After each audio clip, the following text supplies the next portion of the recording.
The series opens with An, who works at an advertising company where she's responsible for escorting groups of visitors to shopping centers and introducing them to the store's promotions she's marketing. One day she's on a tour with her co-worker Moon-young, but An is late to the bus, and the driver and everyone on board leaves without her. So she has to chase after them on foot. On the way, she runs into the driver, who asks what happened. She tells him he pulled away without her, and he says he thought she'd already gotten on. An doesn't dwell on it and sprints to the visitors' meeting point where Moon-young is, and the moment Moon-young sees her, she shoots her a contemptuous look and keeps talking to the group. Because she's so attractive, everyone's focused on Moon-young and clearly enjoying her presence. After that, the visitors disperse to shop on their own, and Moon-young tells them to regroup in an hour. There's also a festival called Secret Queen Makers, where whoever collects the most promotional stickers for the festival will become a candidate to win the Beauty Queen contest. Moon-young then turns to An, mocks her, and asks why the princess is late, but An doesn't respond, knowing Moon-young hates her and always bullies her. Moon-young's clothes is pretty terrible.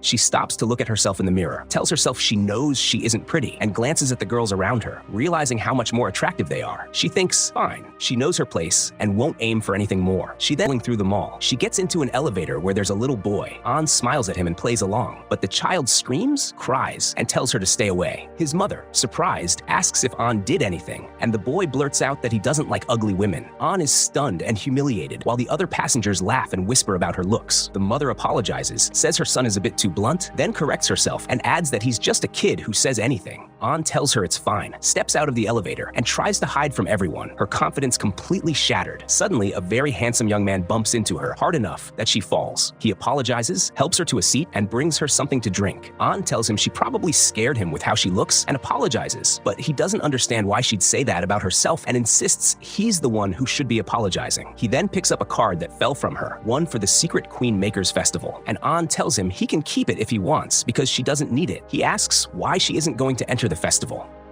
She tells him she knows she has no chance of winning, so there's no way she'll humiliate herself. She knows her limits and won't compete in something she's not built for. The young man is genuinely moved, but before he can say anything, she gets a call from one of the tour visitors saying the festival stickers she collected were dropped. An apologizes to the guy, thanks him for the drink he bought her, grabs her bag, and hurries off. She meets the visitor and decides to give her some of the stickers she has, but when An tries to open her bag, which has a passcode, it won't open. She keeps trying until it suddenly hits her that she must have switched bags with the young man who bumped into her. She apologizes to the visitor and rushes off to find him, but he's no longer where she saw him. She runs through the mall with the bag, searching everywhere, and finally spots him. She sprints after him, only to see him head toward a passage no one else uses. Then she sees him stand before a seemingly solid wall and slip right through it with ease. An is stunned. She hurries over, touches the wall, finds it actually open, and steps inside. Suddenly, she's in a space parallel to the shopping mall. It's filled with world-famous women's beauty brands, and she hears ballet music playing. She sees a glass globe with a spinning ballerina inside, chiming a delicate tune. The moment she touches, he then asks if she honestly doesn't know where she is. She insists she truly doesn't. Suddenly, she freezes and blurts out a thought. Has she died? The young man laughs at her and tells her to come with him. An keeps pleading with him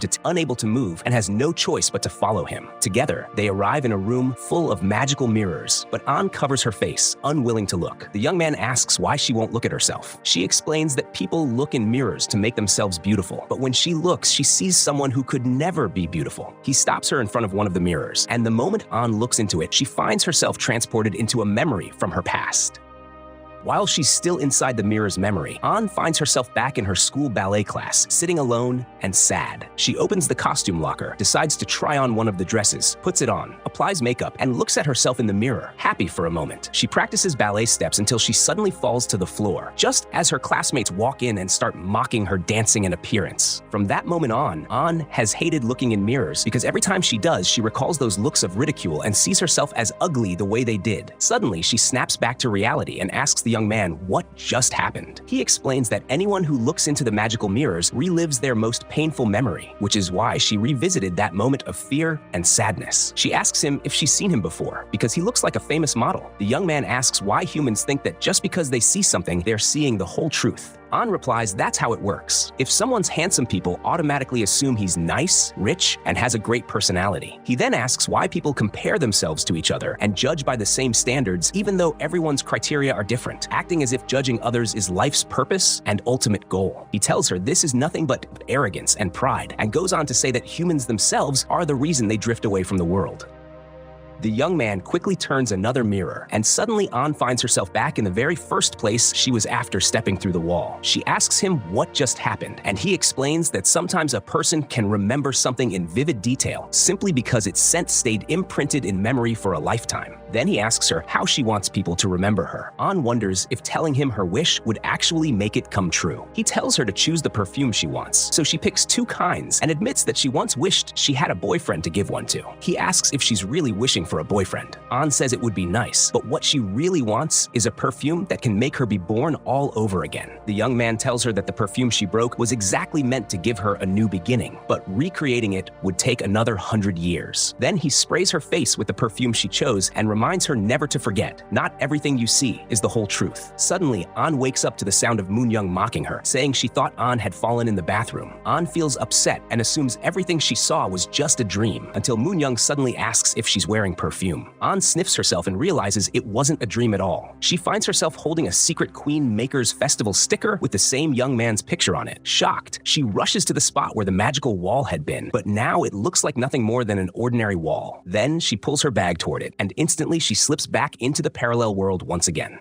Suddenly, An finds herself standing before another handsome man, different from the one she met the first time. She realizes she wasn't dreaming and tells herself that this time she'll make a real wish come true, but the man responds out loud with a firm no, leaving her confused. He explains that she wants him to turn her into a beautiful woman, but he refuses because he doesn't like humans and doesn't enjoy helping them. Shocked, An asks how he knew what she was thinking. He tells her he's lived for 1,000 years, so of course he can read people easily. An pleads with him, saying she heard that messengers of beauty are supposed to help humans. He corrects her. That's wrong, and he's under no obligation to help her. He tells her to leave because he's busy. Feeling sad, An starts to walk away, but asks him about the other man who came through the same place, the one who accidentally swapped bags with her. The handsome stranger tells her to check the lost and found. She asks him for directions to keep items. The young man tells her, unfortunately, they don't keep anything for more than 100 years. An is shocked and says all of these things are practically antiques. She asks what the newest item is, and he points to a very old box before he tells her to change her clothes. An goes into the restroom, washes her face, enjoying the clean feeling, and then puts on a very old dress. She comes out and tells him it doesn't look good on her. He bluntly agrees, saying it looks awful, and asks her to change it. She steps into another room, but instead of just changing, she suddenly finds herself transported into a memory from her school days. She enters a classroom and sees her desk with a note left on it by a classmate asking her to meet him in the garden in 5 minutes. In the garden, An sees her younger self standing with the boy. He asks if she was surprised by the letter, and she shyly admits she was very surprised. He then confesses that he really likes her. An, caught off guard, asks why her, and he says that to him, she is beautiful, and being around her all the time made him develop feelings. An's face lights up with joy and bashfulness. He asks her to go out with him, and she agrees, looking at him with genuine affection. But suddenly, their other classmates appear, mocking her. It's revealed they had placed a bet on how long it would take for An to agree to a relationship. The happiness on her face shatters in an instant, replaced by humiliation and heartbreak. Her classmates leave after cruelly wounding her feelings, making her feel like the ugliest girl in the world. An stands frozen, sobbing, watching herself get torn apart by everyone around her. Then she steps back through the door she had entered and asks the young man what that place was. He tells her it was the lost items storage. He asks if she found what she was looking for. An hesitates and asks what she's supposed to be looking for. He answers that she should be searching for her lost time. She doesn't understand what he means, insisting she's only here to find her bag. The young man explains that he's met many like her, people who always make the same mistake. They wish they could go back in time to fix their regrets, but even though they feel guilty, they don't actually grow or give themselves the chance to correct their mistakes in the future. An snaps back that he isn't human, so he has no right to judge people that way. He doesn't understand that life is harsh and never gives anyone everything they want, and that she's barely just trying to survive each day. He calmly asks why she doesn't truly try to survive, since from his perspective, she hasn't even tried to be beautiful. She just surrendered to what others say. An admits she wants to be beautiful, but doesn't know where to start. The young man tells her he'll help. He takes her back to the very first place they had been, chooses a set of makeup tools, and applies them to her. After a while, he places her in front of a mirror. An is stunned. Every imperfection on her face is gone, and she's as beautiful as the other girls. She can't believe it. She even pinches herself to check. When she looks back, the young man has vanished, leaving her breathless before her new reflection.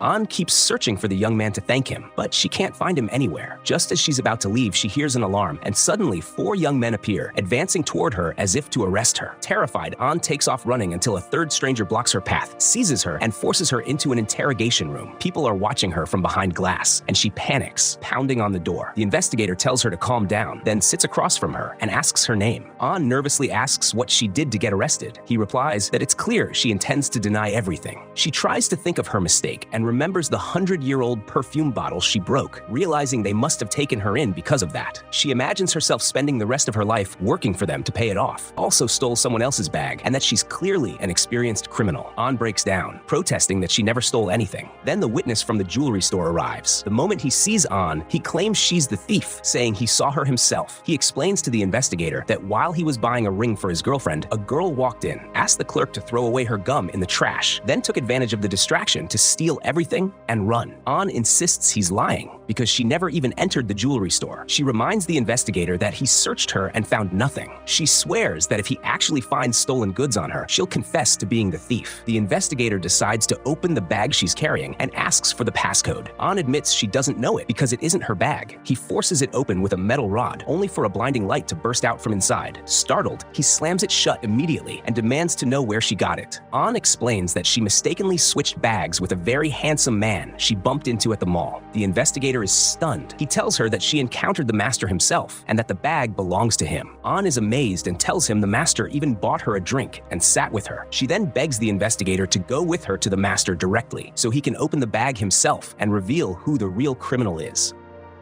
The man who had testified against An suddenly panics and confesses that he was the one who stole the jewelry. He even pulls all the stolen pieces from his pocket. The investigator is shocked, arrests the man, frees An, and apologizes for everything she's been through. He offers her a place to rest, but An refuses, saying she just wants to leave. The investigator smiles and says she has to return what she stole first. An, frustrated, insists she hasn't stolen anything before he interrupts, telling her she stole his heart because he's never met anyone like her. An blushes with embarrassment as he gently places a beautiful necklace around her neck, asking her to take good care of it. He bids her farewell and walks away. An remembers she still needs to meet the master to return his bag and retrieve her own, so she rushes after the investigator to catch up. But suddenly, she finds herself back in the human world. Moon Young appears, asking where she keeps disappearing to. An notices in her hand a festival flyer with the faces of 3 young men, exactly the 3 she had encountered. Moon Young mocks her, saying she finally understands what An has been so busy with, and taunts her further, asking if she really wants to join the contest just to be beautiful, because she'll never be beautiful, and it would be easier for her to be reborn instead.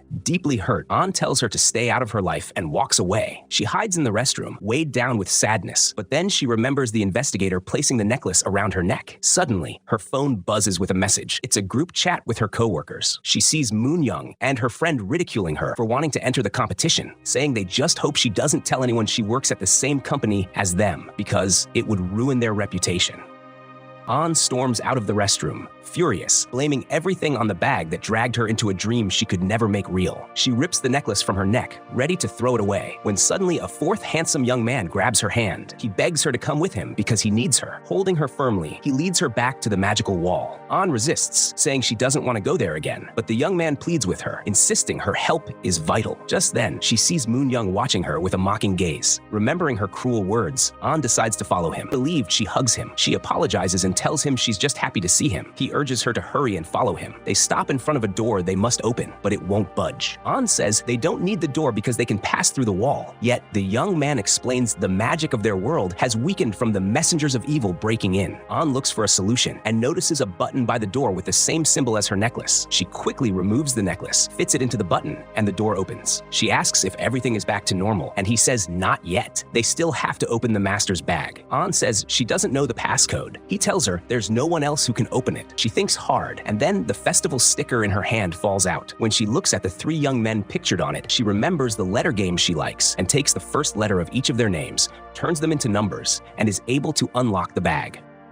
As soon as she unlocks it, a brilliant light bursts out, and suddenly An finds herself standing in the middle of the Secret Queen Makers competition. It's her turn to step onto the stage with the other contestants. Embarrassed and overwhelmed, she can't believe what's happening. She looks at the beautiful girls lined up beside her and at the audience staring at her with confusion. The host announces her name to everyone and asks her to join the lineup. He then reads out the application she submitted to enter the contest, which is written in coded letters. Before An can answer what they mean, Moon Young interrupts, taking the chance to speak for her. She smugly tells the host the letters mean An wants to be a princess too, since her name literally means princess. The crowd erupts in laughter, and the other contestants giggle as well. Then it's time to reveal the barefaced photos of each contestant. When An's school photo flashes on the big screen, showing her awkward and unattractive, the entire audience bursts into hysterical laughter. They point, mock, and ridicule her mercilessly. An crumbles, unable to believe her eyes. She falls from the stage in humiliation, and the crowd swarms around her, filming and laughing. Broken and overwhelmed, An screams at them to stop recording her. Suddenly, she wakes up. It was a nightmare. She's sitting on the company bus, the driver asking if her bad dream was really that awful. Relieved, An smiles faintly, glad it was only a dream, though still saddened that nothing had been real. Later, back at the shopping mall, she wanders through, gazing silently at the advertisements for the Secret Queen Makers beauty contest. An suddenly receives a message on her phone saying she's been accepted into the competition. She's stunned. She never even applied. Just then, Moon Young shows up, smugly asking if An got the acceptance text, revealing that she entered An into the contest herself. She tells her not to thank her just yet. Upset, An walks away without saying a word. The next day arrives, the day of the competition. All the other contestants are busy preparing, except An, who sits outside the shopping center, unwilling to go in. She dreads the ridicule she's sure she'll face, but then she remembers all the messengers of beauty she met, each encouraging her to face her fears and self-doubt. She recalls how her fear fed evil and gave it strength to destroy her. She remembers the investigator telling her he'd never met a girl like her, and the other young man who told her she wasted her life surrendering to others. Words instead of trying to change. Gathering her courage, An decides not to give in. She heads into the shopping center, asks a stylist to do her makeup, then chooses clothes more elegant than the ones she normally wears. Walking through the mall, she suddenly spots the master, the same man who bumped into her the first time and accidentally swapped bags. She wants to ask him questions, but decides not to, fearing he might embarrass her. But the master calls her over himself, asking about her journey. An beams with joy, realizing everything she experienced was real, that she truly had met the Secret Queen Makers. She thanks him for everything he did for her. Encouraging her to hurry to the competition, the master gives her a necklace with a gemstone as a gift. He tells her no jewel shines brighter than she does, because she is genuine, and nothing is more radiant than a real person. An thanks him and goes to prepare herself. Soon she enters the event hall, appearing in a stunning white dress that leaves the entire audience in awe of her beauty. Moon Young is shocked when she sees her, unable to believe this radiant woman is really her coworker An. An steps confidently onto the stage and wins the competition. Moon Young is so stunned that she tumbles off the stage, mirroring the exact scene An once saw in her dreams. An rushes down to help her and escorts her out, since Moon Young can't walk properly. She even offers to take her to the hospital, but Moon Young rudely refuses, telling her to leave her alone. An, hurt, asks why she's hated her so much when she's never done anything to her. Moon Young admits that she used to be just like An, bullied for being overweight. To win approval, she forced herself to change. Bullying others made her feel like she belonged with the bullies instead of being their target. She says she sees her old self in An, the self she hates the most. An is shaken, but doesn't let the words affect her. Instead, she helps Moon Young return home safely. The next day, An is back at work, leading another group of visitors on a tour through the mall. She happily tells them about the places they'll explore together. The visitors are delighted, having recognized her as the winner of the beauty contest. As she continues, An notices one girl sitting apart from the group, quiet and withdrawn, a reflection of her former self. During the tour, An hands out festival stickers to the visitors, including the shy girl. She gently encourages her to open the mall's vault, telling her she has already chosen a special place where she'll make her payment, and promises a surprise will be waiting there. The girl lights up with excitement at the thought, and An smiles, walking alone through the shopping center with a new sense of peace and purpose.